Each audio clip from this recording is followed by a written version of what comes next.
Well, hello. There you go. M3 Couleurs. My name is Crimson Clad. This is CyberBuzz Radio. And of course, I didn't tweet. So therefore, maybe no one will come. I've got PZ, I've got Ron. I see a couple people, different streams, ootin' a bootin' around. I see some people are hanging out over on the YouTube and all of the different streaming places. So my name is Crimson Clad, and this is something called CyberBuzz Radio. And it's a really chill day today. So we'll see how many people wander on in, given that I didn't say anything about it. The girl is there. Hey, Houday, good to see you. The girl is here, my beautiful babely girl. But basically, I want to play some good music for you guys today. I want to hang out and just have a good time. And I mean, I do want to talk about some stuff today. And I was thinking, okay, we got to find some CyberBuzz tie-ins, because everything that's been going on in my life at current, in the last couple days especially, that I'm focused on, very low tech. So let's see here. Good music for a change. Yeah, I know you don't want to be here. It's fine. You don't have to be. Is this too bright? Oh, this is too bright. This is what happens when I open my big front window up. All of a sudden you can see all the dog hair on my shirt. Oh my goodness. Let's close that again. It's time for CyberBuzz Radio. So here's the deal. As much as I love to do this show, I love to do the disruptive tech, I love to talk about all the stuff happening around the blockchain and things like that. Also, a big part of my life is like outdoors and such.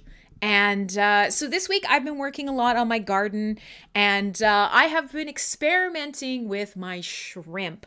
So I thought we could talk a little bit about that. And yeah, I have a bunch of really awesome new music. So, you know, maybe, just maybe, we'll be able to lure a couple of listeners in. And like I say, I do know that there are people all over the place, and that is always a lovely thing. I always enjoy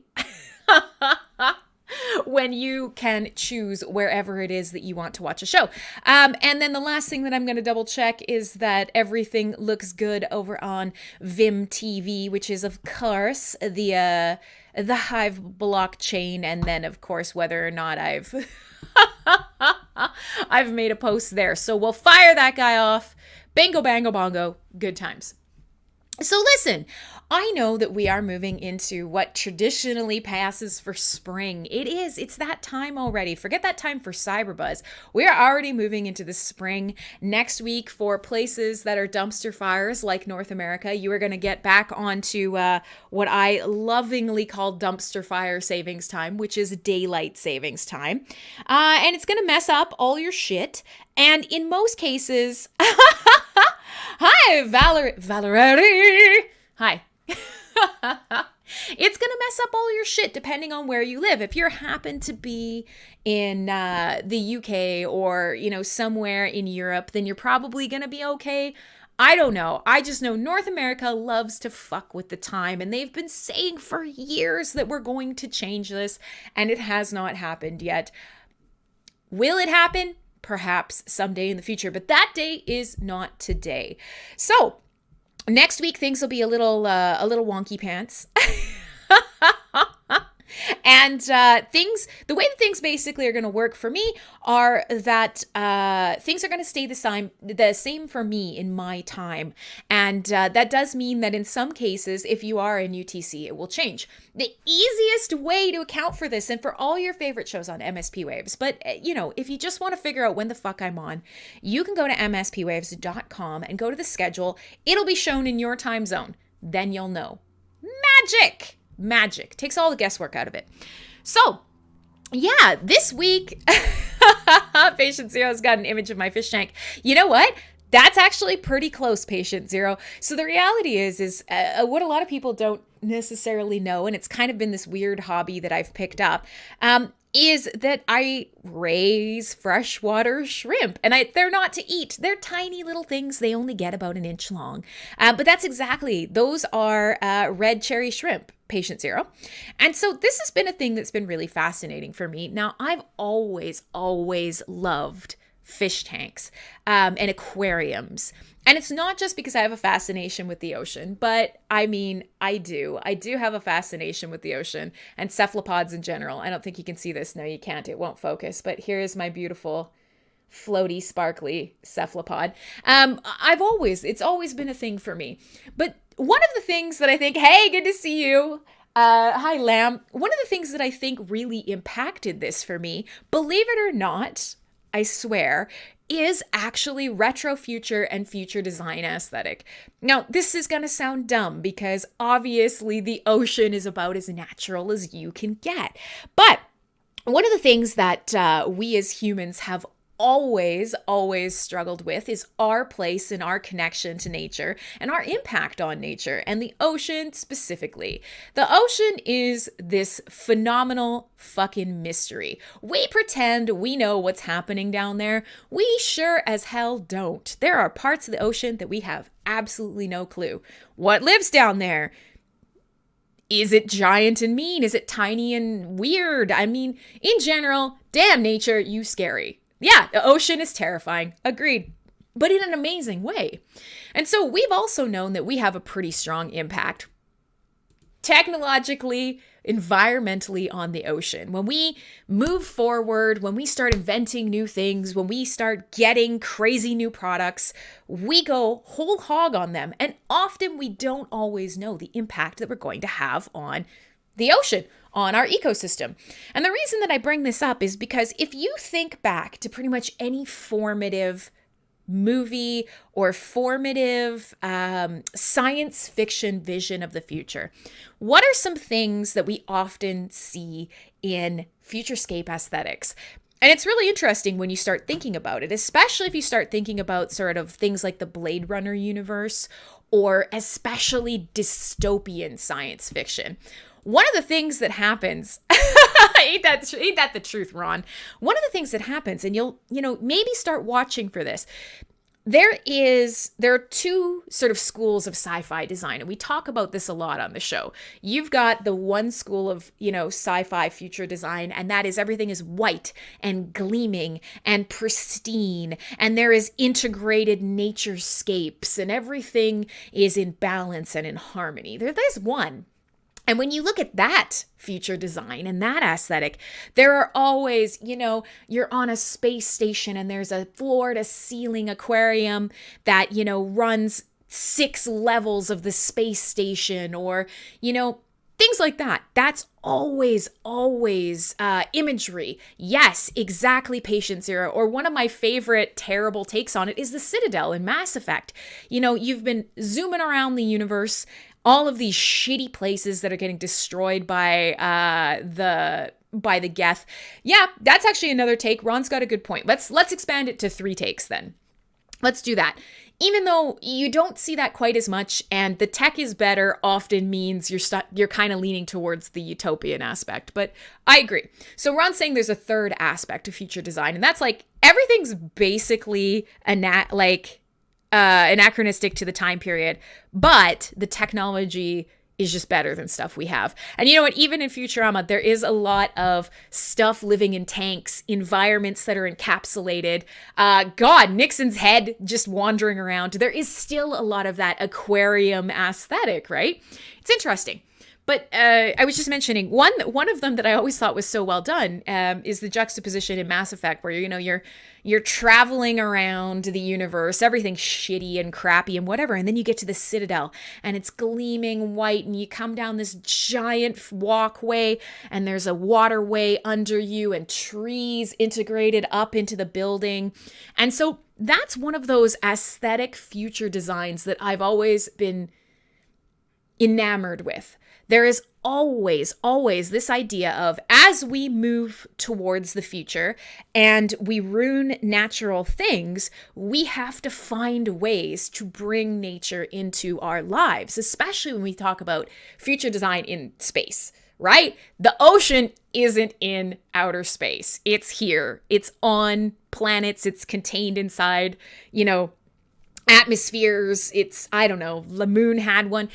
whatever, but it's not floating around in space. And if we want to take it with us, this intrinsic need for the ocean or for, the environment around us, plants, and especially bodies of water teeming with life, we have to create that.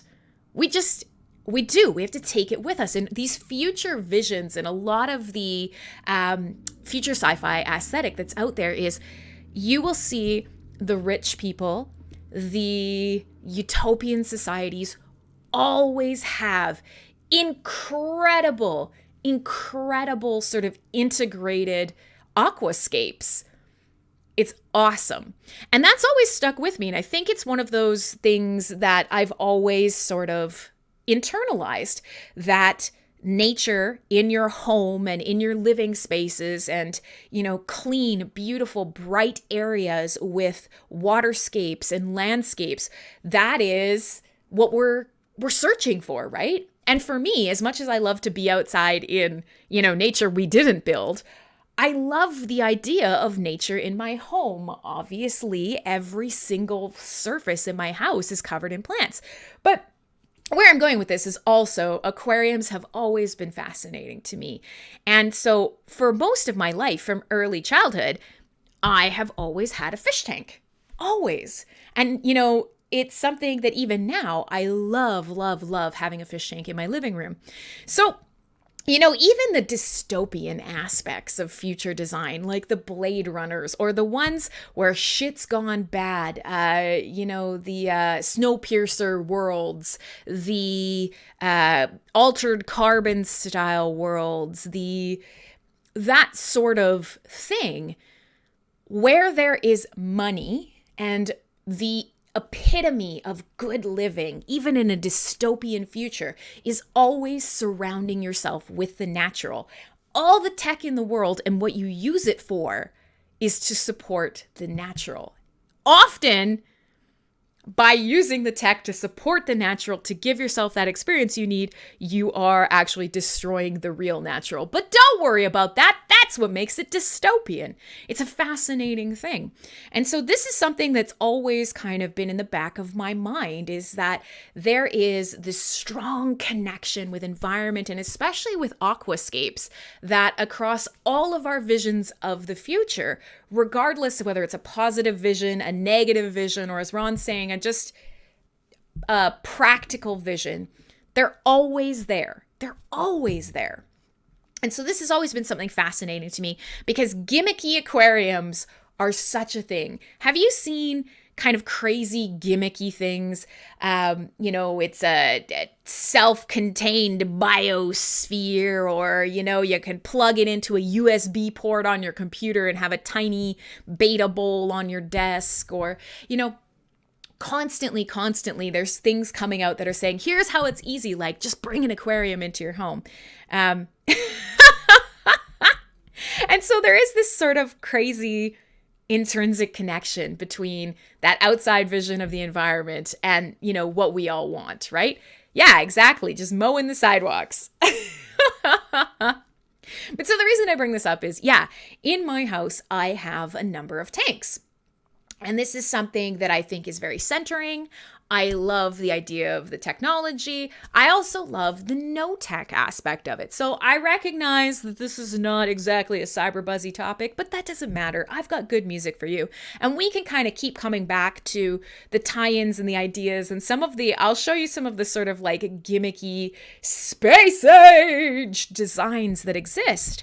But this might be kind of crossing over into Mackenzie Gary territory or into making stuff territory.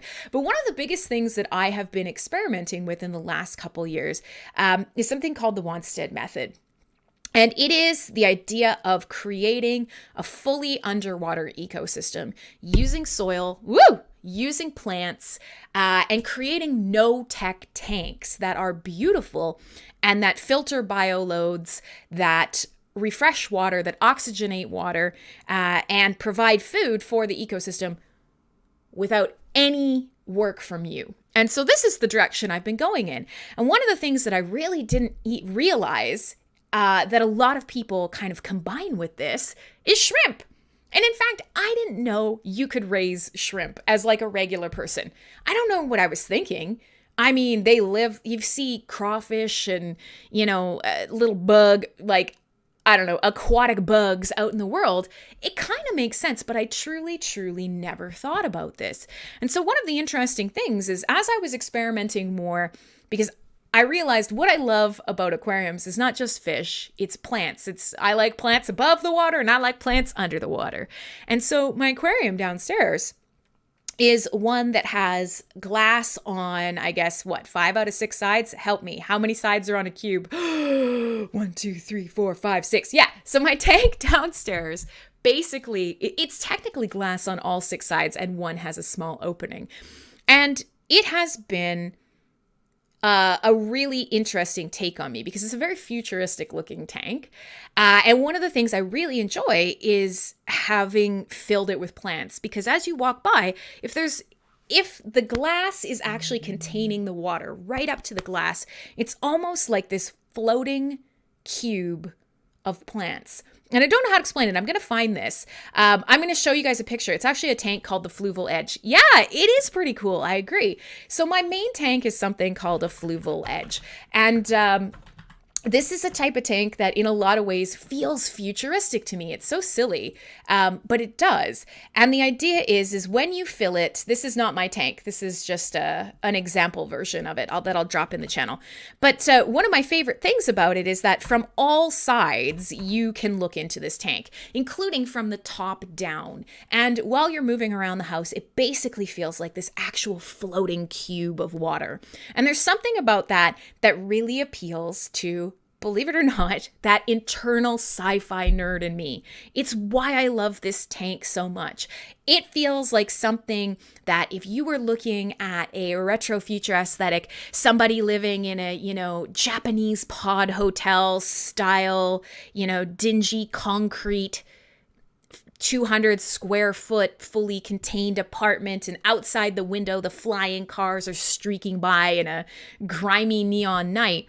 This tiny little beacon of light and real plants and real water in this fully technological and non-environmental world, there's something crazy beautiful about it. And it's weird that that's what aquariums represent to me. But believe it or not, I was thinking about this morning when I was thinking about what we were going to talk about on the show today. And I realized that, truthfully, that is what these little things are, is anytime I picture us making great strides technologically, and anytime Groff thinks I'm drinking, that's it. That's not my actual tank. Personally, that is the tank that I have. And I'll actually, the first time that the song comes on, I will pull up a picture of my personal tank, because it's not scaped quite as nicely as that. Ron's piecing out too. I'm teasing. But so yeah, I was thinking about this morning, and I thought this was such a fascinating thing, that my relationship with the aquarium in my I love the idea of us needing to create and cherish these small natural spaces in an increasingly technological forward world. I don't know if that's crazy, but so the long and the short of it is in my main tank, I have a ton of plants, and somebody mentioned like, hey, if you're doing natural plants, then that's enough to sustain a colony of shrimp. And I was like, what? You can have shrimp? And thus began my descent into madness. And over the last little bit, I have been learning more and more and more about it. And frankly, they make me really happy. And this feels very future spacey as well. I don't just have fish in my tank, I have shrimp in my tank, and they're all sorts of different colors. There's a little tank full of Skittles, little tiny swimming jizz submarines that shrimp are. And it's been fascinating. So where I'm going with this, and something that it's kind of led me towards, and that I'm, been working on over the weeks, is completely no tech tanks. What if we are in that future where, there are rolling brownouts and we're living in a Ready Player One kind of stacked bit of shipping container crates? And what does it look like when you just need a tiny piece of beautiful nature, but you really can't afford or don't want to try or whatever, this giant fuck off aquarium thing. Now, I've noticed true aquarium enthusiasts are insane. The money they spend, the tanks they have. You'll see people with like, trillion-gallon tanks as long as their wall. They open up the container underneath and there's sumps and there's overflows and they're injecting CO2 to make their plants grow better. And it's just, holy shit, that's intimidating. Nope. Absolutely not. So what I've been looking up, and I'll share it with you guys, is this weird planted tank idea called the Walstead method. And there's a number of different ways that you can take a look at this, and you can Google it, but it's called the Walstead method. And what it essentially means is you are not doing anything. Fish and biological animals and plants are supporting each other, and that's it. Now, where I found this very interesting is that people do things like tiny jars. I have a cookie jar in my kitchen that I have not opened in, 2 months, almost 3 months. It is literally a tiny cookie jar with a lid on it. It has a light, and it is growing a colony of shrimp. It's insane. It's just sitting, it's a cookie jar in my kitchen. And this is fascinating to me because I feel like this is a lot of the basics of sci-fi movies as well. How do we sustain plants? How do we produce oxygen? How do we scrub CO2? How do we, with the most limited resources that we have, how can we create functioning biospheres?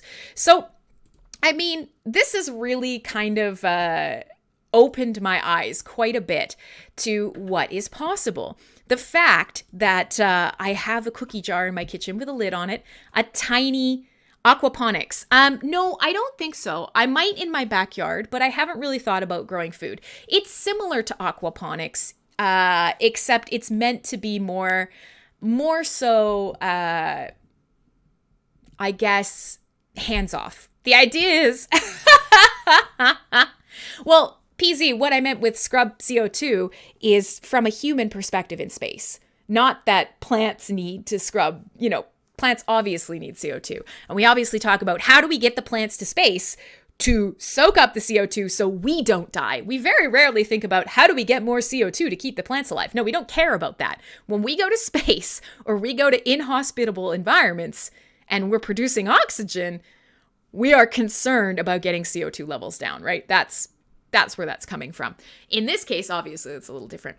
But so this is fascinating to me. And if you guys wanted to learn more or hear more or kind of discuss more about the food and sustainability aspect of this, rather than sort of the philosophical sci-fi aspect, then you guys would love Making Stuff show. And it's called Meadows and Makers, and you can find it on the schedule at mspwaves.com. Also, Mackenzie Gary will be on tomorrow with Lazy Sundays, and he often talks about aquaponics and sustainability as well. So both of those shows are great if you want to talk about it from a food-centric aspect. But you guys know, part of this show, and one of the things that I love so much about these topics is that there's an emotional component to it. There is an imagination component to it. And there is this weird connection to a perceived future. But the plants breathe the CO2 and they exhale oxygen. I know. I know, patient zero. I'm not dumb. That's where the Walstead method comes from. I'm just saying, when we think about space, the things we need to do for ourselves is scrub CO2. That's where that came up. That's it. I'm not arguing with you. Plants are a great option to have in space, but giving them CO2 and them giving us oxygen isn't enough to totally sustain them. So how do you get a biosphere around that? I'm just saying, these are the concerns we have when we think about space. If we go and live in an enclosed pod in space, what do? How do we scrub CO2? Is it better to do it technologically, or should we be thinking about plants? Honestly. I get it, but that's not where we're going. I do know that they make oxygen and then they breathe CO2. I do know that. Thank you. And it's good that you're checking, because it's entirely possible that I didn't know and I was pulling a dumb girl on air, but I promise I've done a little bit of research. So this Walstead method is amazing because for me, this is exactly sort of that I live in a miserable dystopian neon future where I have no connection to nature, or there's some sort of feeling like when we talk about the dystopian sci-fi vision, we'll keep the utopian sci-fi vision aside. But when we talk about the dystopian sci-fi vision, it reminds me of things like contraband, or like this tiny emerald gem that you are coveting and protecting and nurturing in a dark, non-environmental world, in a place where you don't get to see these kinds of miracles like a leaf unfurling or a little shrimp, sitting there shoving shit into its mouth. These are the things that I kind of think about when I think about these types of little gem-like containers. So here's the deal. In my kitchen, there is very little natural light. I've got them in a corner beside my refrigerator. It's not near my bright window. I have one light. I have a cookie jar. It has the same water in it from when I started 3 months ago. There is some substrate, some soil. There is a bunch of natural plants, a small piece of driftwood, and currently 7 shrimp. I don't put anything in there to feed them. I don't put any oxygen in. I don't put any CO2 in. I do zero filtration. You guys often have seen all these tubes and machines and shit coming out of aquariums. Don't do any of that. It's a cookie jar with a lid. The light comes on in the morning. The light goes off in the night. The shrimp are thriving. It is fascinating. I've done absolutely nothing, but there is a tiny, balanced ecosystem on my counter. There are some snails living in there as well. Their poop adds to the bioload. It feeds the plants. The plants grow. The plants in the daytime, while the lights are on and they're growing, they are, yes, inhaling the CO2 and exhaling oxygen. And then at night when they go dormant, the little jar kind of builds up CO2 again. And then every day that process repeats. It is awesome. It's awesome. So this is something that I've been kind of going with. And one of the things that I just did recently is about 2 days ago, I picked up a another big ass tank. I've been able to do this in small, starving the shrimp. No, they eat something called biofilm. They eat algae, they eat biofilm. Every now and again, just because I like to see them, I'll do something like, not in my jar, but in my main tank, I'll take a pea and I'll squish it and I'll drop a pea into the tank and they'll eat that. They fucking love it, or broccoli. But overall, the shrimp in my kitchen are happy, they're healthy, they're thriving. They eat dead plant matter. They eat, stuff that happens in the bioload. There are small things called water lice in a healthy ecosystem. When they die, the shrimp eat those. They like to eat dead stuff. And overall, I have this beautiful, clean, self-sustaining little environment on my kitchen counter. And every time I walk by, it brings me so much joy. It's wild. So the next step that I'm going to take is here in my office, not right next to my computer, but right here. I'm going to be building an 18-inch tall by 12 by 12 Walstead method tank. Hi, Gecko! And so I want to push this a little further. I want to create something that has an intersection between like a landscaped beauty and a fully functioning ecosystem, and then a sort of self-perpetuating colony of shrimp and potentially some fish that just exists solely to exist. Just a beautiful, functional, happy little microcosm of what a perfectly balanced world could look like. And isn't that the aspect of the sci-fi part of it? We can't, even though we're trying, we haven't figured it out yet. We don't know how to balance the whole world. The world balances itself. Every time we get involved, we fuck it up. And we know in both cases, the utopian future and the dystopian future, the idea is if we go to space or if we go to other uninhabitable environments around the world, how do we take this beautiful, necessary, intrinsically connected balance with us? And it's through these dumb things like little fish tanks, cookie jars full of shrimp. And I think there's something incredibly poignant about that, and also incredibly attractive. There's something so wonderful about creating a small, perfectly functioning piece of heaven. It's absolutely wonderful. Honestly, if there's only a utopian or dystopian future foreseeable, what's all of the period we've gone through before been? It just is. It just is. And like I said, Ron often mentioned that there's like the current future, but with better tech, sort of the aspect of CyberBuzz that really leans towards the retro future. All of the sort of ways that we talk, time is a flat circle, it just is. But all of the ways that we really dissect things and have these fun talks about the future is often from I was going to say entertainment, but that's not quite right. A philosophical standpoint. What are the movies that we created back then? The futures that they predicted, are they still happening? Do they shape us? Are they impacting the things that we build because we want those? Or are they impacting us because we don't want those? We don't want the Blade Runner future. We want the Elysium future. Or we don't want the District 9 future. Speaking of shrimp, fucking prawns. Entertainment media is so important. And it's how we have created this idea of a retro future aesthetic. Because the present, when we are creating our visions of the future, they're not the retro, they're the future. But 10 years from now, 15 years from now, 20 years from now, are we going to have the same ideas that we have today? Probably not. Are we going to make the same movies about the future, the same books about the future, the same songs, the same, collective consciousness? Are we going to think about the future the same way we do right now? And of course not. And we're going to look back, and today, everything we think today is going to be the retro future. And that's fucked up and so cool. All right, I'm going to go looking for some images for you, especially talk about some of the crazy, weird, self-sustaining biorbs and shit like that that's out there.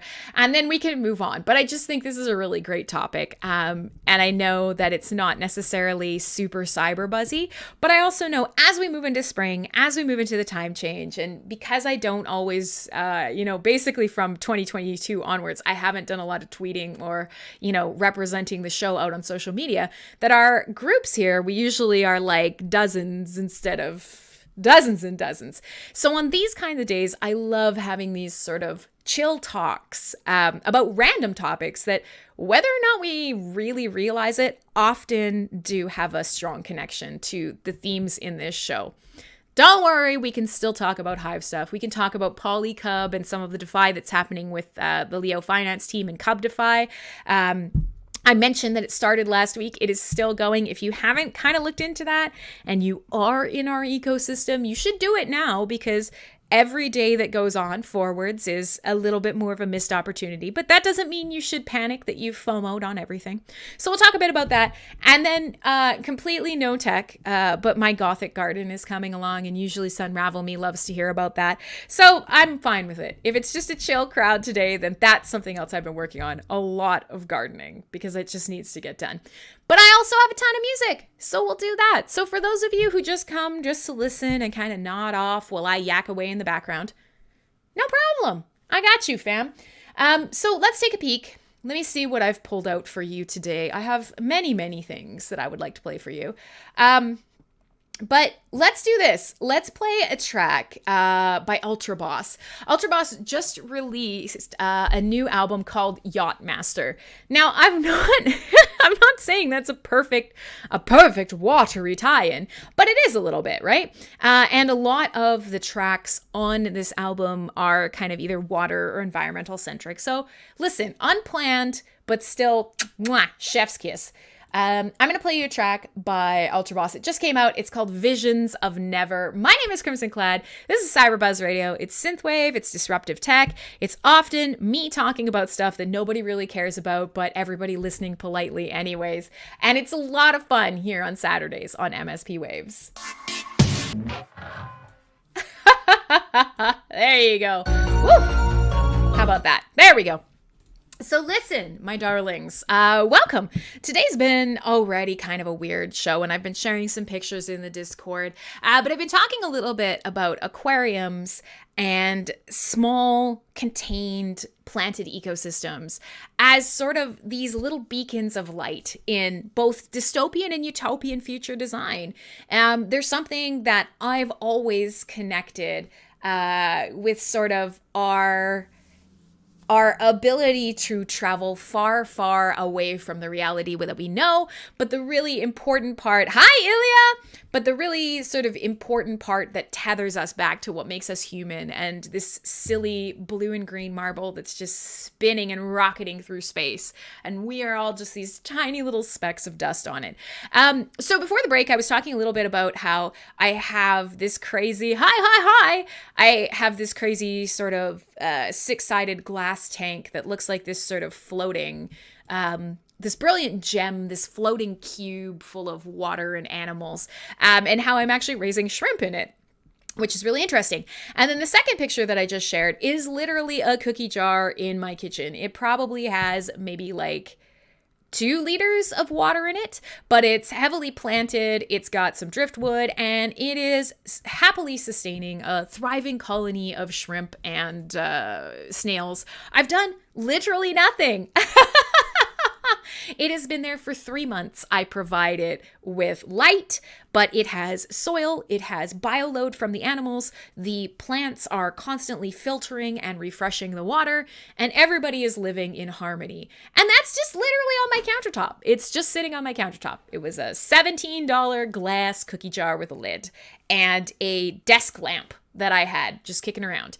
And it is incredibly functional and insanely, insanely beautiful. And it's so fun because they have learned that there are 0 predators. So I'll be sitting washing my dishes and little shrimp will be, they'll just be there doing their thing.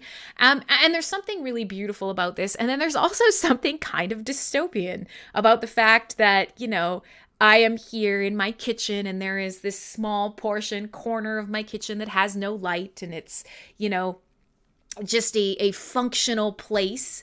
And yet there is this tiny jewel-like container of life and beauty and it brings me great joy.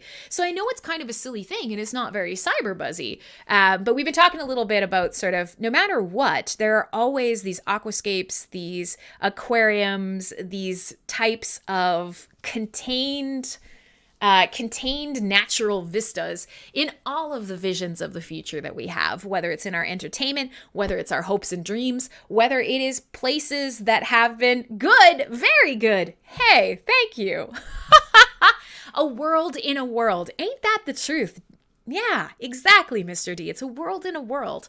And I mean, even when we talk about what do we need to sustain ourselves and survive, whether it's food or not, we often don't always think about the emotional component of it or the spiritual component of it. And I mean, if you are living in, one of these future tiny, because that's a big thing. Utopian future or dystopian future, or even, future exactly as it is right now, but with better technology, more people means smaller living space in a lot of cases. And we know that cities, and especially our vision of, future cities, mega cities, slum cities, tech cities, living space gets smaller and smaller and smaller and smaller. And one of the biggest things that we always see, think about Black Mirror episodes, think about pretty much all our takes on the future. They come home to what looks like a really nice, just a nice apartment. And, they do something where they look at the fridge and the fridge does a retina scan and starts cooking their meal for them on the counter. And then they come over and they've got fresh herbs that are growing in a little sort of, this is always in the background of the aesthetics that we think of the future, no matter what version it is. I find that so interesting. And so this is one of those things where my fascination with aquariums, I think honestly does have a lot of tie-ins to my mad love of all things sort of fantasy and science fiction and the idea of the aesthetics of future design. So Long story short, hi Eileen, it's so good to see you. Long story short is, if you ever feel like you aren't able to kind of have the natural space that you want, try something like this. Even if you don't have shrimp, I will tell you one of the most beautiful things is just having a, gleaming vessel of water with plants growing in it. And for me, I've literally gotten all of the plants, all of the snails, all of the animals that you find in these aquariums. The cookie jar I just had lying around. In fact, it was somebody gave me a Christmas gift, one of those gift baskets with a bunch of butter cookies in this cookie jar. Ate all the cookies, have a cookie jar, don't want to throw it away. I hate wrecking perfectly good things. Desk lamp. And then I went out and I basically went on places like Craigslist and I said, hey, if you have an aquarium, why don't you do a dialogue with those who are watching? I do, but the chat hasn't been that bumping yet. I've answered you every time you've talked. But partially, this show is not just your regular sort of live streaming show. For a lot of people, you're watching on Theta TV, or you're hanging out over on Trovo, or you're watching on Vim TV. Twitch, YouTube, but there's also sort of just the radio aspect of this. So many people that come to this show actually are here just to listen to it in their earballs and just hang out. So we do a little bit of both, to be quite honest. So today, here's my advice to you. If you need to bring a bright spot in your life, if you want to experiment with this sort of thing, I literally went around and I asked people who had aquariums with plants in them, hey, the next time you trim your tank, can I buy a couple of the trimmings off you? Will you give them to me? And that's literally it. Every single thing in these tanks, the soil, it's garden soil, the rocks and the sand, from hardware stores or the dollar store or whatever, just carefully rinsed and prepped in there. All of the plants are grown from cuttings from other people with stuff that I just had kicking around. And this is so fascinating to me. So, if you need a little pick-me-up, you didn't understand anything in English at all. You're just stuck here. Poor Ilya. I like you. Oh, goodness. So, my challenge to you is, wherever you're living or wherever you're surviving or wherever you're hanging out, would this be a good fit for you? Do you think that you have the same connection to a waterscape or to a small ecosystem like this? Do you think you would have the same connection to that as me? Or do you view it as something else? Is it just decor? Is it just too much work? If fish are stupid, I'm not a plant person. Tell me about it. I'm curious, because this has been something that for me is turning into this crazy journey. And hopefully in the coming weeks, I'll be able to show you set up right over here, another totally no-tech tank. Hopefully that is really beautiful and that is totally thriving. And I'm going to basically populate it with the shrimp that I have now who are having babies, and also clippings from these exact same plants from the 2 that I have up and running. We'll see where we get. I'll keep you guys posted. But this certainly to me is something that just encapsulates this really, really important part of future design. It's dumb, I know. Do you guys want to do another song? We're almost halfway through the show. That's how long I've been talking about shrimp. I will share some more photos with you. And then when we come back before the break, I'll share with you sort of some of these ridiculous future design, bring nature in kind of things. And some of them neat, some of them terrible. And honestly, hopefully you guys are entertained. Let's do this. I'm actually going to play something by Nightstop. And it's a track called Terrorizer. So we'll go slightly dystopian for a minute, but some new Nightstop. And I'm going to try and get the new overlay up and running with the full screen visuals. From the Urals. Okay, cool. Wow, we have people from all over the world today. That's so fun. That's excellent. Very cool. If you come and hang out, I will check you out if you stream as well. I'm going to play a new track called Terrorizer. I know we did the whole beautiful nature, lovely ecosystems, happy shrimp. Fuck that shit. Now I'm going to play you a synthwave song about, hookers getting murdered in the night on the streets of Neo Tokyo. Because, we gotta We got to balance it out, right? A little bit of everything. All right, let's do it. It's Terrorizer. My name is Crimson Clad. This is CyberBuzz Radio.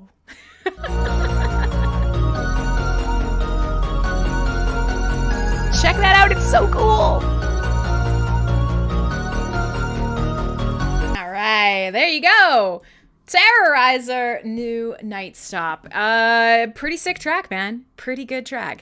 All right, so during the break there, while that track was playing, I was just sharing some images in chat and stuff of sort of some of the other shrimps and scramps up in my tank. So I have a ton of fragrant shrimp, and I didn't realize, and I promise we won't stay too long on this topic. We will move on again. But so shrimp get really, oh my gosh, that was the perfect dance gift, Mariano. So I didn't realize this, but one thing that I learned now that I've started sort of raising shrimp, hanging out in my tank, is that they never stop eating. They have a couple of little pincer feet at the front, and they're just constantly shoveling things into their mouth. Constantly. It never stops. But I have a bunch of pregnant ass shrimp. And here's what I've learned. Because if we're just talking about food, I do not like... Yeah, that's one of my girls right now.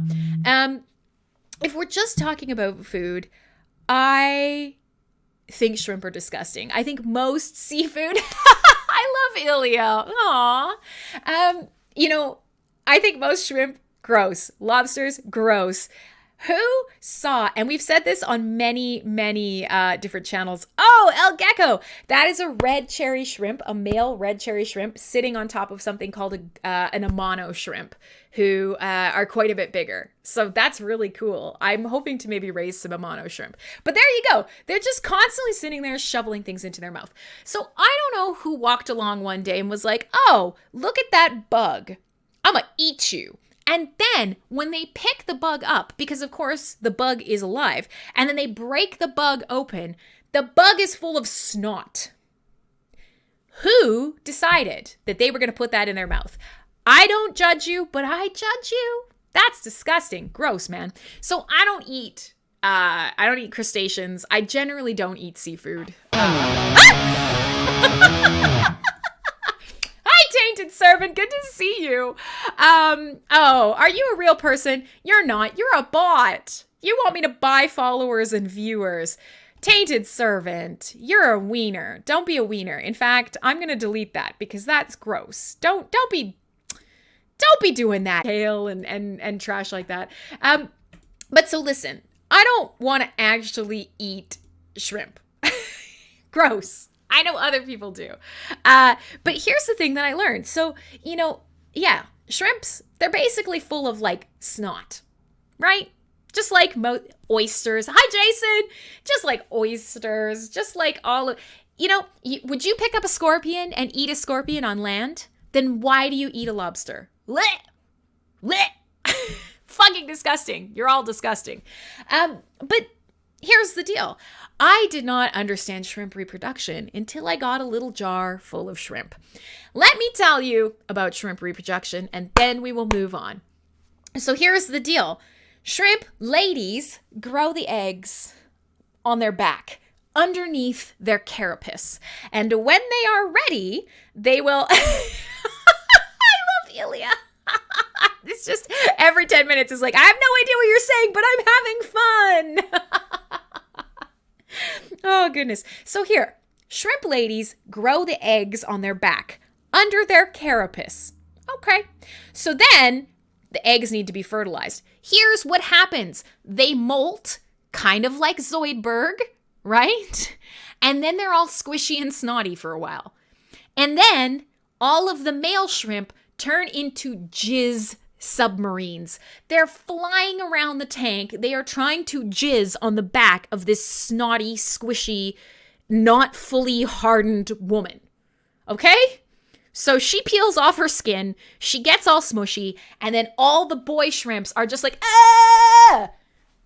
And that's what happens. And your tank for like 5 or 6 hours is just amorous jizz submarines, just chasing each other around, trying to whatever. So that's a whole thing. And then, before they harden up, once the woman has had the equivalent of a donkey punch and everything has been jizzed on, once her back has been sufficiently jizzed on, she grabs the eggs and she sticks them to her stomach. And then she hardens up again and she gets a new carapace. And her eggs are then glued inside her body. It's so fucked up.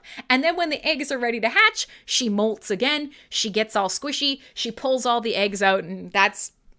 Go for it. Be shrimplets. It's wild, man. It's the whole process. Blech. Gross. But it's the circle of life. It's nature. It's... I don't know, man. In the future, we'll all be doing it, right? Because we'll all be fucking prawns. Isn't that what happened in District 9? Is we merged our DNA with theirs? So now you know. I hope you're all happy. I hope I've traumatized all of you the same way I've been traumatized by my amateur shrimp keeping hobby. Good thing that no one's asking Marco what he's listening to. I know, I'm sorry, but listen, you're learning things today. So for the first half of the show, we have been talking a little bit about the future design of aquariums and the sort of innate need that we have to capture and embrace and nurture small pieces of nature. Whether it is a dystopian future, a utopian future, there's always aquariums in our visions of what we want for ourselves. And they often represent peace and beauty and our ability to survive. And so one of the things that I've been into the last couple weeks, especially, but over the last year, months, is building these no-tech ecosystems that are self-sustaining and that are incredibly beautiful. So I thought we'd talk about that today. Right? And so there are tons of ideas and future design. And one of the sites out there that loves to talk about future designs and sort of some of the things that we talk about on this show is Inhabitat. And one of the kind of crazy versions of this, bring up shrimp reproduction in casual conversation. People are going to love you. They're going to think, wow, what an interesting human you are.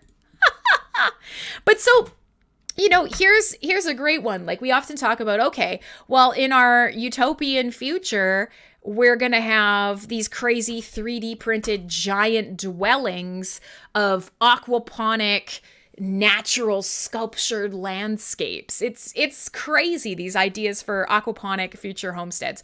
And in fact, let me just see if I can let's just see if I can get this. Can I do the thing here? Can I pull this up and show it to you on the screen maybe? Nope. I'm upside down. No, this is no good. Hi. All right, forget it. But so I'll drop this link in the restream so it goes to every chat. What is going on? Ilya, shrimps are having sex and making small shrimp. And you know what? They're actually called shrimplets, which is fucking delightful. But so there are lots of takes on this idea of like, what would a truly aquaponic home be like? What would it look like? What would we be, working on? What are some aspects of like future, aquaponics, aeroponics, plant raising, biospheres, all this kind of stuff. And there are quite a few out there that are starting to really make it easier to do, but they're all quite expensive. One of the ones that you'll see a lot and that you often see kind of better versions of is something like the click and grow. Here's an example of sort of the click and grow. And you'll always see these ideas of really sleek, beautiful, clean aquaponic containers with built-in LED lighting. And, this is a standard sort of idea, these smart gardens. You see them in all types of future design, but there are more and more coming out on the market now. And so Click and Grow is one that I know of. But there are tons, obviously, and they usually mean you need a lot of money. Let's be real. Let's be real honest. But so some of the stuff that's out there, one of the things that I never realized that people were doing is raising bees in their house as like a part of their decor. And I know this isn't a fish tank, but this came up while I was doing kind of some research, as you do. And I was like, this seems insane. I get it, but I don't get it. And so there's something out there called the Beacosystem. I don't know if you guys have heard of this. Maybe you haven't. But the Beacosystem is this thing that you put on your wall, and the bees can come and go, and they live in your house with you. And I feel like this is potentially a terrible idea. Guys, I feel like this is such a bad idea. Such a bad idea. And also so fucking cool. Like, I get it, but I don't get it. Because, man, could things really go wrong here? And there have been tons and tons of sort of future design, like sci-fi beehives. And we're always moving towards the things that we imagine in sci-fi. Why? I don't know. It's just, it is our expression of hope and sort of future, the things that we need to drive our future forward and to maintain our connections with the natural and whatnot. But yeah, there's wild stuff out there. But this one is a low-tech option that I saw, and I thought, oh boy, oh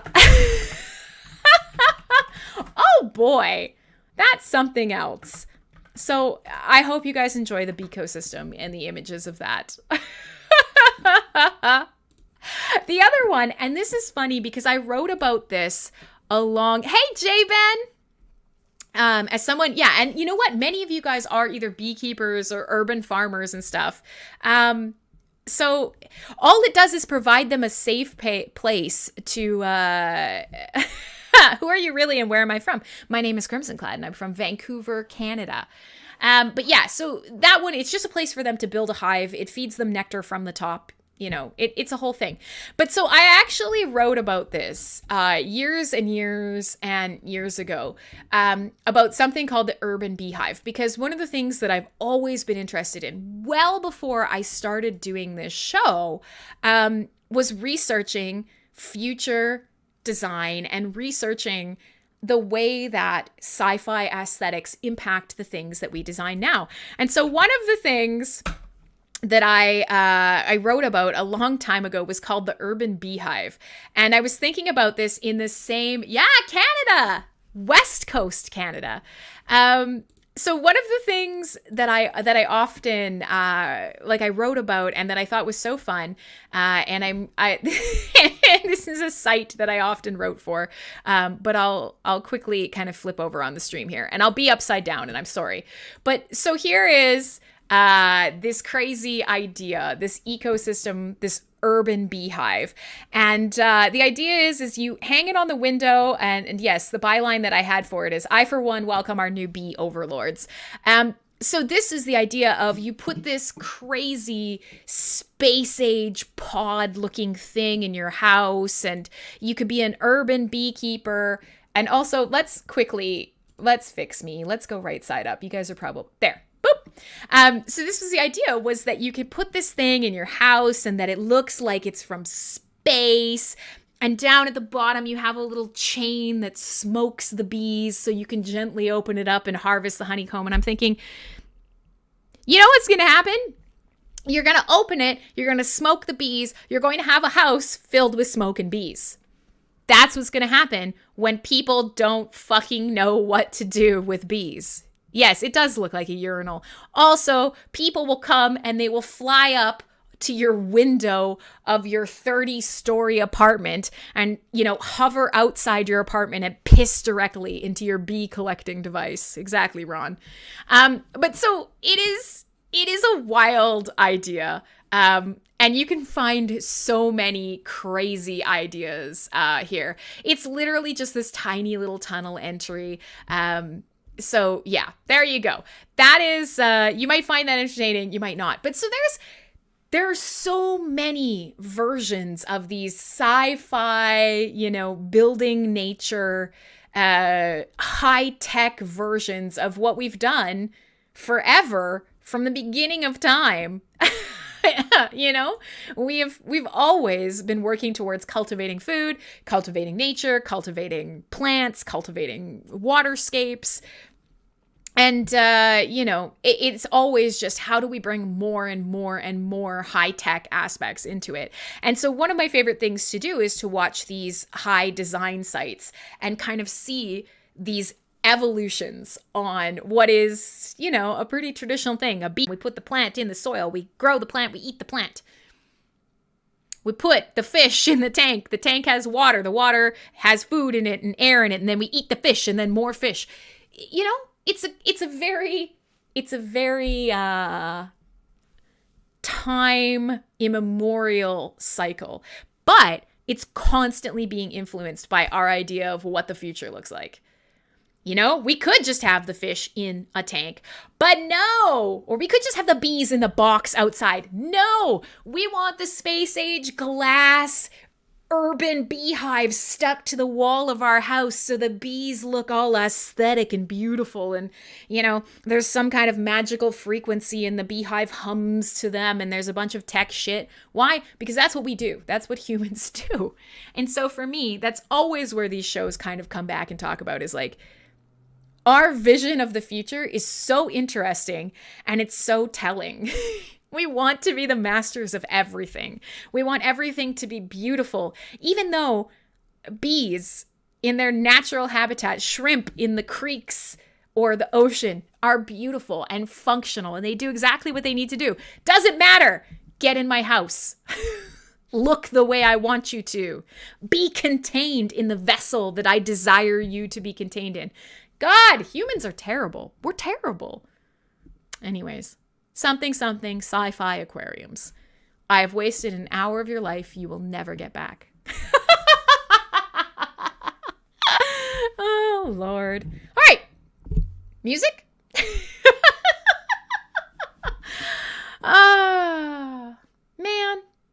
Man. You guys keep coming.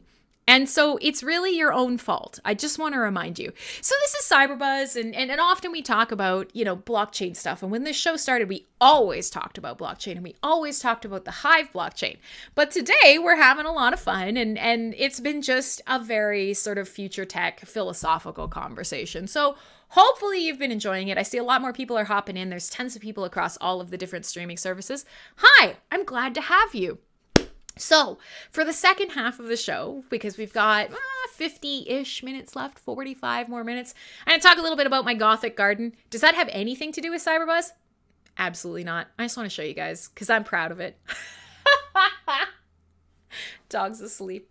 And then we could talk a little bit more about PolyCub and some of the yield defi stuff they've been working on, if you guys want. Or else we can kind of touch on any topics or stuff that's coming up around the Hive ecosystem. And then I'm going to play you some more Synthwave music, like right now. So Scandroid is a pretty mainstay of traditional Synthwave music, if you can call Synthwave traditional.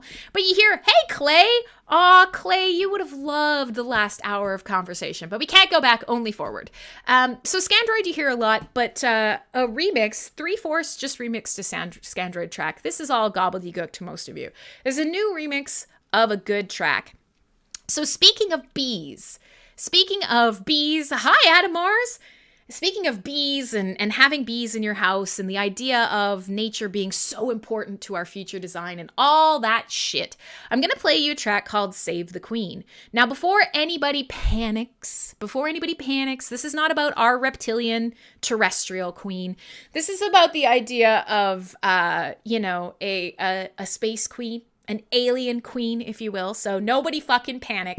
But if you need to imagine something during this song, you can imagine that we're raising bees in space and that Scandroid is singing to the queen bee in space. Okay? Simple. So simple. This is how we do things. Somehow, CyberBuzz Radio isn't always a disaster. I don't know how, but we get by.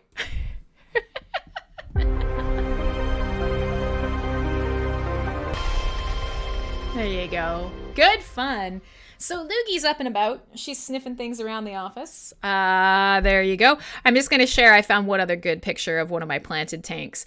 One of the things that Lulu just reminded me of is, you did it. You're here. You ate. I don't know. That's good. Okay. I'm happy to have you. Eating is important. Sustain yourself. So there you go. That's one of my planted tanks, and it's just happy. And if you go in there, you could see, this is just a phone picture. You could see one of the shrimp swimming around. You could see, what are you doing, Lulu? I don't know what Lulu's doing. Oh, she's having a scritch. But so one of the things that I thought I would share with you is Ron wanted proof of Bone Throne. And so I was thinking that I'm going to paint it to be ultra realistic, but Ron wanted proof of Bone Throne. How about that, motherfuckers? This is a piece of the Bone Throne. Here it is in my house, right here in my office. And I am hopefully going to be putting it together because I actually have space for it now in here. I mean, do you guys think it should just be right behind me at all times? But I kind of want, it's not a cop-out. It's not a cop-out. It's here. There it is. So now that I have the Bone Throne, I kind of am thinking, I've been working on cleaning out my garage, and I'm kind of like, by the way, it's also fully sculpted on the back, which is impressive. Although there's a lot. What if I fill these? I might fill all these holes with putty. And then I was thinking, what if this is only one piece. There's another piece to the back of it's a full-size throne as I knock myself unconscious on air. Jesus Christ. It's a full-size throne and it's actually very heavy. So the dog is looking at my bones. Yeah, she's terrified. You're right. Castleberry, I'm being bad. That's a good point. Lulu doesn't like me waving this around. Let's put this away. But so the long and the short of it is, ow, don't hit yourself in the face with a bone throne, is, hi, cutie girl. You're back? Yeah, see, I put the bone throne down and then she came back. She's okay now. Beautiful girl. I'm sorry I scared you. I'm sorry. Wagger. Okay, so what I was thinking of is spraying it all white and then like going into like intense detail and then painting it as realistically as I could. Because honestly, if you're going to have a bone throne in your house, whether it's for CyberBuzz or Full Force Radio, and as soon as they can stay outside for long periods of time, I go to the local butcher and I buy like beef knuckles or like raw beef bones, and I just turn them loose in the yard. Here's your dead animal. Have at it. And she does very much like bones. All right, so now that I've literally cracked myself in the face with like, I don't know, 22 pounds of resin, we can move on to the next half of the show. So, I mean, honestly, I can show you more sort of crazy future retro tech designs, you know, integrated nature into living. But I don't care really that much. So yeah, I mean, we can kind of go from here. I will say everybody always asks about how my garden stuff is going. And my garden at the start of, I guess, last week or so was really messed up. Yeah, moose knuckles. You know, my garden was just a mess. And when I moved in, I have a walkway that goes up to my front door. And on one side, it has these bricks. And the person before me kind of loosely cemented them in and then just poured a bunch of gravel over it. And it's full of mud and it's all uneven. And it was heinous. It was bad. So last week, I can't show my lady garden on Twitch. Well, darn it. I didn't think about that. Bant for my gothic lady garden. Yes, unless I'm famous like Alinity. Well, I think if I showed my lady garden, then I would get as famous as Alinity, right? It's one of those weird, like, I don't know. It's a paradox, really. Can't get famous without showing your lady garden. Show your lady garden, get banned so you can't get famous. I don't know. Something like that. But yeah, so it was really ugly. So over last weekend, I basically chipped up all of these concrete pavers. I knocked up all of the cement. I dug out all of the gravel. I turned over all the soil. I added more soil. I mulched. I planted, and then I put rocks over top. And so I've now have a black rock garden growing black grass with red succulents. It is, mwah! It's fucking perfect. It's about as goth as it gets. So that was last weekend's thing. And I know this is ridiculous, but often on all of my shows, everybody gives me all of this advice on like, where do I get black plants? So they haven't quite started growing yet for the season, but these will become beautiful, springy, black patches of grass on black rocks with red flowering succulents growing in the rocks. I'm stoked, okay? Like, I'm very happy about this. Is it high tech? No. Do I care? No. Could we probably tie it back to CyberBuzz in some way? Yeah, probably, because again, a lot of the sort of vaporwave, synthwave, retro future aesthetic comes from anime, comes from manga, comes from sort of Asian focused, because obviously a lot of our future sci-fi hinges on the fact that there will be a lot of Asian people in the future. If, well, maybe not Japanese with their birth rates, but the idea is that there will sort of be this mishmash amalgam of all Asian cultures, and that will sort of permeate society, right? You think of Akira, you think of Blade Runner, you know, when he flies in over the city and all of the neon lights in pretty much every retro future mishmash of just Asianish. But yeah, when you think of that, any of the times that you see beautiful neon streetscapes, we love Japanese, we love kanji, we love, you know, all sorts of you know how Japanese people, you often see them wearing like t-shirts with English on them that are like #1 big dong, you know, like some sort of really embarrassing thing, and there's this cute little Asian grandpa wearing something that you're like, no, you don't know what that says, take it off. It's the opposite version. A lot of North American and sort of traditionally white sci-fi futures always hinge around like, you went for a salad, yay, you're like a shrimp. They center around, we love the idea of neon lights and, you know, Asian brands and, you know, these thin, narrow back alleys like you would see in Japan or you would see in Bangkok with glimmering neon and, you know, filthy puddles of we're not really sure what. And, you know, sort of North American fashion topped off with like the rice paper hats and shit like that. It's a trope in sort of retro future aesthetic. But Akira, one of the sort of quintessential pieces that really designed that. And of course, yeah, Blade Runner as well. Hugely Asian inspired retro future. And also the visuals and the book even of, oh Jesus, it's gone out of my head. It was filmed here. Takeshi Kovacs. Help. Altered Carbon. There you go. So same sort of thing. There's always sort of been an Asian tonality to a lot of our retro future aesthetics. Even when we think about Blade Runner, the original, but even the newer Blade Runner, what's his face? Jared Leto. He's in a very Asian inspired, very zen water garden.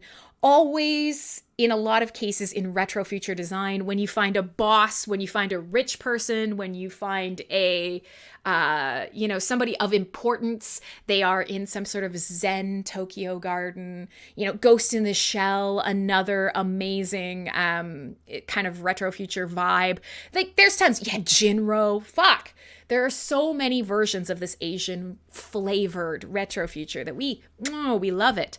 And, you know, I kind of like that aesthetic. So the front of my garden on one side is definitely very like Zen Asian black rock garden there. But on the other side, I'm very pleased. I have these trailing roses and they normally grow like crazy and they take over my whole garden and they're a disaster. So I've just started this year. I found Gothic cathedral trellises.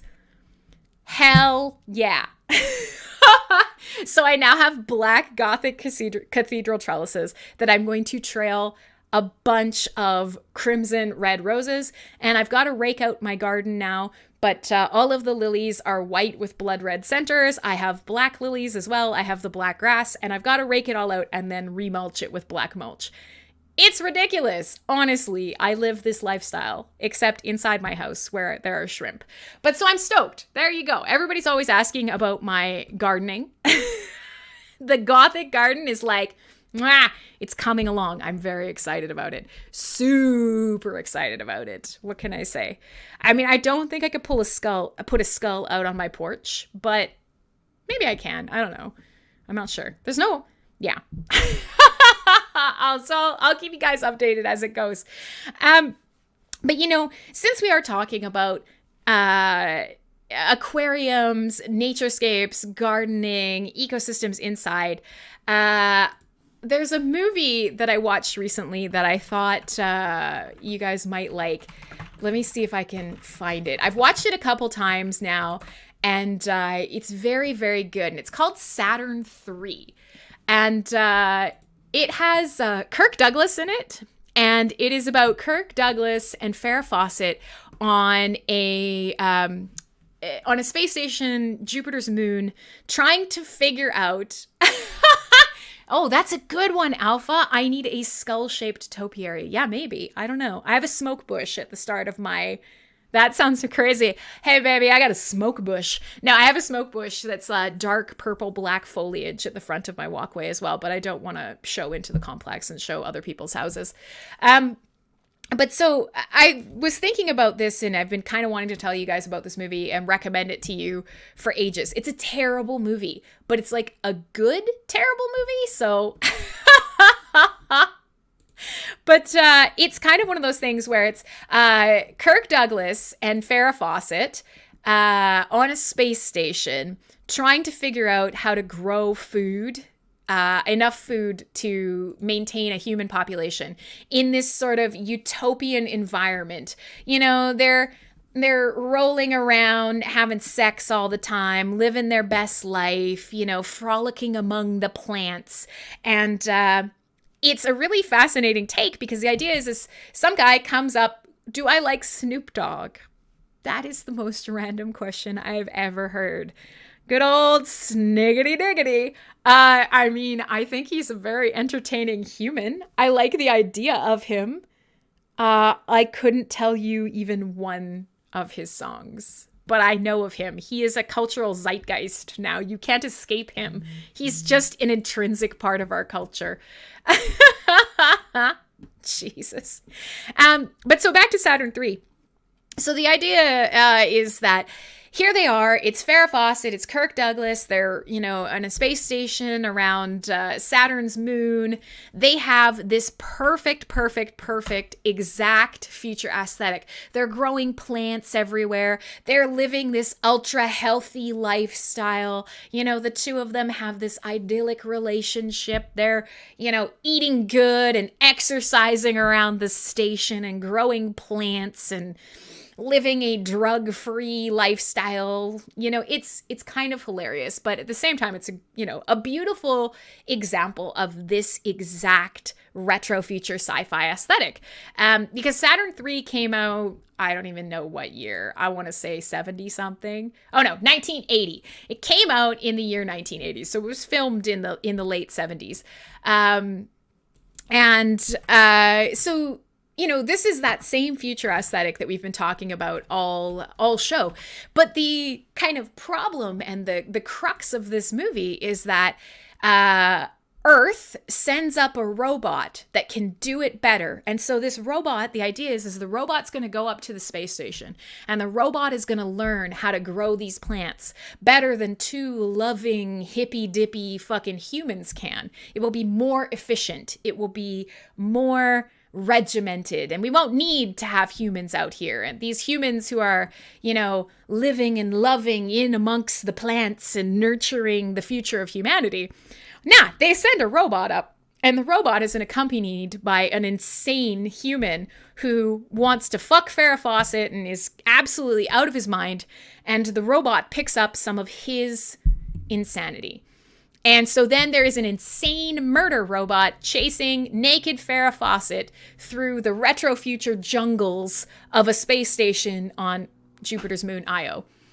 If this at all sounds interesting to you, I highly recommend you watch this terrible bad movie, because it really has everything, all of the aesthetics that we talk about on this show a lot. And it's quite an interesting glimpse at the way that we kind of view this aspect of the retro future. Everything is clean and utopian, and everyone wears bright clothing, and everything is high tech, and there's lighting and plants everywhere. And it's this perfect little encapsulation of the utopian aspect of how we believe that how the future should play out.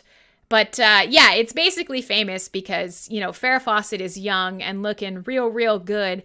And I've watched it enough times now that I realize I'm pretty sure you can see Kirk Douglas's penis. So, equal opportunity. The movie is called Saturn 3. But one of the things that I thought was really interesting is the HD and 4K versions of this movie are actually HD and 4K. It was filmed obviously on crazy film. The high-res, high-def versions of it are actually not just upscaled. They are stunning. This movie is beautiful. It's cheesy. It's campy. It's Farrah Fawcett wearing like a piece of tissue paper being chased by a murder robot around a space station. But the space station is full of beautiful plants. It's full of this idea that loving humans in a loving environment can create sustainability, and that technology often drives us to madness and ruins everything that we strive for. It's a great movie. And there were a lot of things cut from Saturn 3. Because it got a little darker than I think they wanted it to be, to be quite honest. But there's quite a few deleted scenes in this movie that essentially all have to do with just Farrah Fawcett getting really naked and whatnot. That's all I can share with you. I highly recommend it. Very cool idea of a murder robot. Very cool idea of a space station full of plants and, an artificial ecosystem. Highly recommended. Young Farrah Fawcett, titties all over the place. A++ would watch again. Probably will after today's show. So there you go. Clay doesn't listen to the show, but he does like to throw in random questions, because when people like Ilya throw in random questions, Clay has to one-up them, because Clay's the king of this. And he's asking, do I like mixing caramel popcorn with cheese popcorn? Yes, but because I don't like sweet things so much, I eat it at a very particular ratio. People who just grab a mixed handful of popcorn and then shove it in their mouth torque me the fuck out. It triggers my OCD beyond all belief. When I eat the cheese and caramel popcorn, the mixed bag, I will eat 2 pieces of cheese to 1 caramel. And that's what I will eat in one bite. Always, it must be that way. It has to be. If at the end it doesn't line up, I just give it away to someone else. That's how it has to be. Admitting that live on air is ridiculous, but now you know. So there's your answer. What's my favorite TV series? Wow. It's a good question. I don't watch a lot of TV. And I'm super behind. I'm super behind on what's out there. But there are a lot of shows that I have enjoyed. Currently, right now, as of today, I am not watching any continuing series. I'll have to think about that. I usually end up watching documentaries, old movies. I love sci-fi. I love fantasy. I read a lot of books. I watch a lot of retro future tech. And a lot of the stuff that we talk about on this show kind of comes back to like old movies, and especially old movies with their takes on the future. And in fact, we actually talked about a couple weeks ago. You guys may have been here. You may not have been remembering. Maybe you weren't here. Maybe you don't. You really don't care. Well, one of the other movies that I talked about like this was a movie called Outland. And a couple weeks ago, we talked about Outland, which is a remake of High Noon starring Sean Connery in space, and how it's like a really beautiful revenge thriller and whatever. But it's the same sort of thing. Outland is a space station, a mining space station, and some of the best fight scenes visually in the movie are in this crazy greenhouse, and he fucking rockets a man out into space because they smash out of the greenhouse. Anyways, retro future aesthetics. Every single movie you can find a visual that refers to the fact. How do you understand me? I don't know. You don't have to understand. We speak the language of love. So, yeah, every single one of these sort of retro future, dystopian future, regular future, if that's what we'll call Ron's version, it always has an aspect of keeping plants, keeping fish, maintaining our need for natural things, not just as something to consume, but something that keeps us mentally grounded in the idea of being terrestrial. So the only other thing is, these are Sennheiser? Yeah, they're Sennheiser. I don't mind them, but I don't love wireless headphones. I just got them because I'm a fucking spaz, and while shows are on, then I won't rip my cord out. I don't use them for gaming. Okay, who cares? Nobody cares what I'm saying. Let's play some more music, and then we'll come back. And we can continue this bizarre topic today.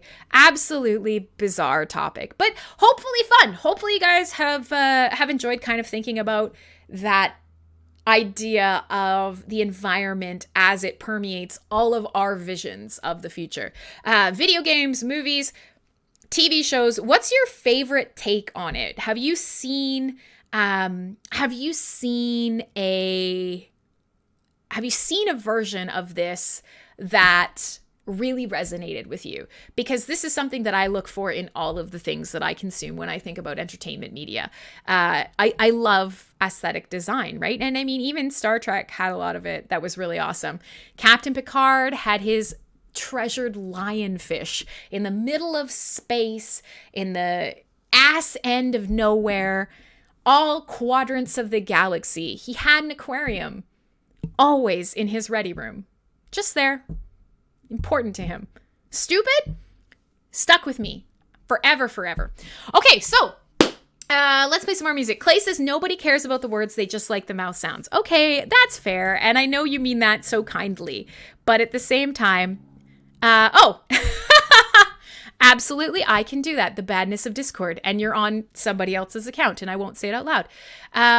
Yeah, Gabriel, we've probably spent 2 or 3 CyberBuzz shows talking specifically about Darkstar. And I can find the old episodes for you and link you to them. So that is excellent. I highly recommend it because it talks a lot about the aesthetics of trauma and the aesthetics of our relationship with sexuality. It's an excellent bio future mechanical absolute triumph of how terrified we are that we are soft and squishy and sexual creatures that are bound to be rocketed into space someday. Let me watch it first. Well, okay, it's fine. I'm just saying we've talked about it quite a bit, and I will probably come back to it again because often we talk about Giger's very specific look at the future on this show. You know what's not in a lot of Giger designs? Plants. He's not a plant guy. He's a dick guy. Lots of dicks, not plants. I don't know. So nobody's actually offered up their favorite version of a Naturescape. I'm going to kind of rack my brain and see if I can think of one that really, really hammered it home for me. If you choose a Giger-esque kind of world, show me your favorite dick tomb. I don't know. Let me know. God, that's like a bad euphemism for a bad one night stand. A dick tomb. Okay, I'm gonna play you. We have time for one more song, maybe two, but at least one. So I've played you some Fury Weekend and Scandroid 3/4. I've played you some Night Stop. I've played you Ultra Boss. I'm gonna play you an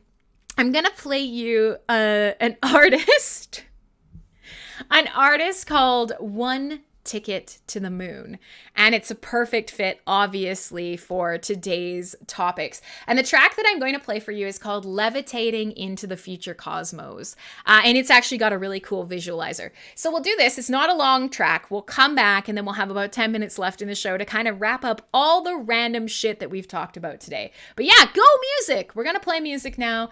This track is beautiful and I really like it. And I hope you guys also enjoy it. It is a perfect summation of all the random shit we've been talking about today on CyberBuzz. Levitating into the future cosmos. One Ticket to the Moon. Given to you free of charge by me, Crimson Clad, on MSP Waves.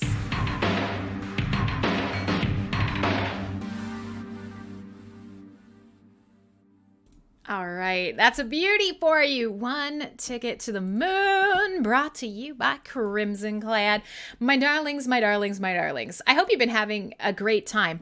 Oh, one thing that I forgot to show you, that I will quickly before we are done, is that there was a great visualizer. And after all that, I forgot to switch over so you could see it. Look, here it is. Check it out. Beautiful, man. Flying through space. Fucking love it. Awesome. Bunch of astronauts sitting, looking out into the detritus of the universe and seeing one lonely little astronaut flying by. All right, so great track. Highly recommended. One Ticket to the Moon, Levitating into the Future Cosmo. So before the show is up today, I was saying to you guys that I would love to see your sort of favorite retro future aesthetic. And so Clay was saying, Into the Wild. And yeah, those are just straight up nature aesthetics, not necessarily retro future. Although having been to a bunch of the places that obviously Into the Wild is about, and a bunch of the sort of weird human nature crossover current places, that's, they're poignant, absolutely. Some of the visions that I kind of think about a lot is sort of always from these retro movies. And I mean, I know The Martian, I've actually never seen The Martian. Can I just throw that out there?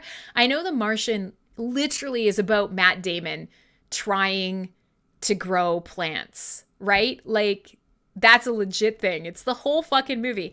And another one, believe it or not, is WALL-E. WALL-E 1000% is about this poor tiny little I'll switch the visualizer away. This poor tiny little robot trying to trying to save this plant and trying to repopulate a beautiful earth. But yeah, I can think of two movies outside of sort of Saturn III, Outland, even Altered Carbon. You have these untouched jungly planets. You have these Yakuza space mob bosses in Zen gardens. You have Black Mirror episodes where people live in food growing ecosystems. But there's two other movies that I think really, really encapsulate this idea of aquariums or beautiful and functional naturescapes in space. And two that I can think of off the top of my head. One is a movie, No Word of a Lie. I'll find the movie poster for you and I'll copy it into chat. One is a movie called Silent Running. And it is, no word of a lie, a movie about a botanist in space. And it is one of the most beautiful takes on this idea that I have seen, even though obviously it doesn't really hold up as old as it is now. A really, really incredible look at, a future where people and robots are trying to recreate the terrestrial connection that we have with the ocean and with plants and with the jungle and everything. Super fucking beautiful. And also, this is like in the wheelhouse. This movie is right in the time where all of the imagery that was created for movies, for pulp novels, for science fiction and retro future fiction in general. So beautiful. I love it. I absolutely love it. Just like everything. And somebody made an alternative poster for this that I actually have printed out, and it's pinned in one of my lockers. So, I mean, this is the kind of jam that I think of when I think of, you know, retro futures, these wild sort of visuals of a stark empty space, but a harmoniously balanced human populace. Maybe it's because we're running from dystopia. Maybe not all of us have access to this. Maybe it is because we're all working together and humanity has fixed it. But let's face it, that's never how it is. So silent running is one. And then there's one other movie that I've seen with Cillian Murphy that is called Sunshine, and it has another really interesting take on it. And there's a life support greenhouse in that movie, and it's quite a bit, it's not retro future at all. It's from the mid 2000s. And it has this really stunning life support greenhouse that, you know, functions as a, you know, this little tiny beacon of nature. And sort of, I don't know. It's very good. I highly recommend it as well. I'll watch anything with Cillian Murphy in it. I know Clay will as well. So we managed to blow through another CyberBuzz without really talking about anything blockchain or anything Hive. And I know for some people that's a great disappointment. And for others, they're like, thank fucking God. But we played some great music today, and I hope you guys enjoyed all of the tracks.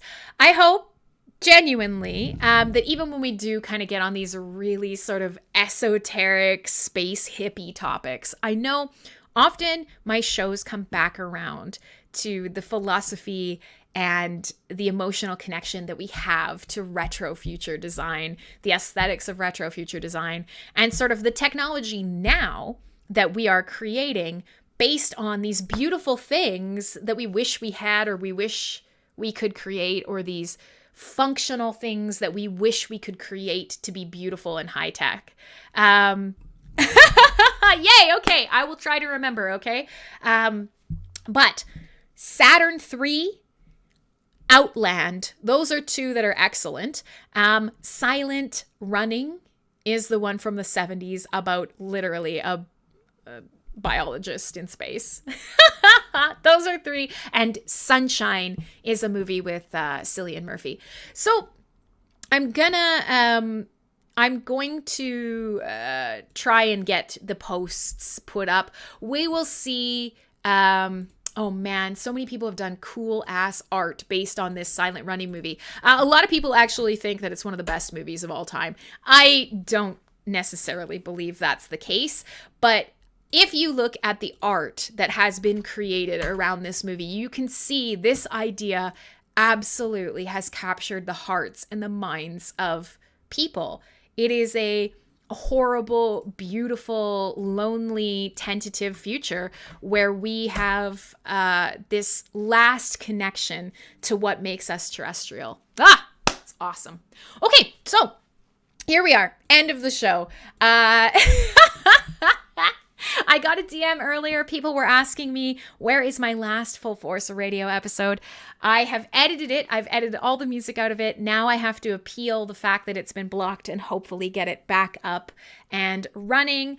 And today's episode, I will try and do the same. So you guys can listen to all the music later. You can check out all the topics at your own sort of, at your own discretion, at your own time. And that's it. That's it. So I will try to get all these beautiful things that we've talked about, all these awesome visions that we have conjured up, and try and encapsulate it into today's post.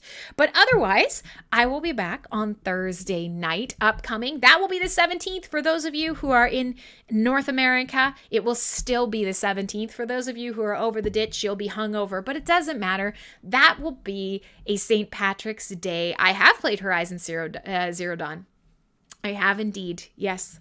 And like I said, there's like my favorite take probably on all of them is, like I say, so lame, but the Mass Effect Citadel, one of my absolute favorites. Just perfection in integrated nature into high-tech utopia, well, seemingly utopian architecture. But so what was I going with this? Oh yeah, so on Thursday night, we will be doing a full force radio St. Patrick's Day extravaganza. Songs about drinking, green songs and Irish bands. It'll be ridiculous. It'll be fun. But otherwise, I will be back next Saturday for another episode of CyberBuzz, and I always will explore the topics that you guys want to talk about. And there are definitely some things happening around the Hive ecosystem. Upcoming hard fork. If you haven't checked out Leo Finance and you haven't taken a look at Cub Defi, and especially if you are holding any Cub or you are looking for a way to get into what is, I cannot say obviously rug pull free, but pretty damn likely to be a safe, able to kind of jump in and get started. And, you know, there's a thriving community on the Hive blockchain and a burgeoning DeFi ecosystem, a lot of yield farming and yield management. If these are intimidating terms or you don't know what they mean, but you're curious, that's the place to check it out. And then, of course, yeah, some people want me to continue on and kind of get more info on the /3speak situation. So we'll definitely kind of talk to Disregard Fiat again, and we'll talk a little bit more about what's happening around the Deluxe ecosystem and all the cool things that are happening with /3speak nodes and upcoming claims. And what else? I don't know. Whatever you guys want.